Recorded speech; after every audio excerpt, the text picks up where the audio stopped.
اهلا وسهلا بكم متابعينا ومشاهدينا في كل مكان. تعالوا بقى نشوف انخفاض اسعار البصل، يعني الانخفاض اللي هتحسه فعلا، لان احنا بقالنا كام يوم بنقول في انخفاض ولكن الناس برضو مش مصدقه ان البصل انخفض.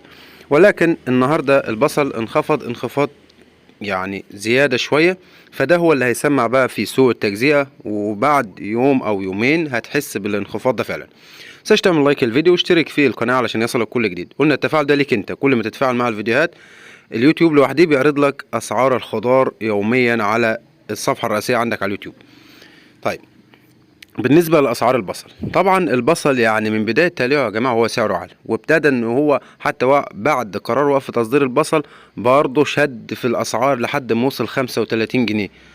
ده في الجمله، طبعا في التجزئه كان بيتباع ب 40 45 حسب المكان اللي انت موجود فيه. ولكن يعني بقاله كام يوم كده من ساعة ما طلع البصل الجديد وهو اسعاره ابتدت ان هي تريح، لان البصل الجديد وحتى البصل الجديد برضو سعره انخفض. كان فيه طبعا 20، كان فيه من 18 لحد 20 جنيه في البصل الجديد، ولكن برضو ابتدى سعره انه يهدى.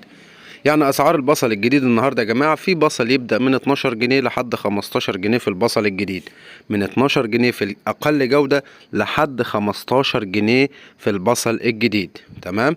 وممكن تلاقي اعلى جوده خالص 16 17 جنيه، وده يعتبر في الفاخر يعتبر. طيب، اسعار البصل الاحمر القديم، البصل الاحمر القديم النهارده في اقل جوده يا جماعه في 22 جنيه لحد 25 جنيه، واعلى حاجة في البصل الاحمر لحد 26 جنيه 26 جنيه ونص في البصل الاحمر الجديد. دي الاسعار بالتفصيل اهو يا جماعه، دي اسعار البصل بالتفصيل. طيب، معلومه مهمه جدا لبعض المستهلكين، البصل اللي موجود لا قديم ولا جديد ينفع تخزنه، وقلنا الكلام ده قبل كده، ما ينفعش تخزن بصل دلوقتي لا جديد ولا قديم. ليه؟ القديم يا جماعه ابتدى ان هو يزرع، القديم ابتدى ان هو يزرع، ما ينفعش تخزنه.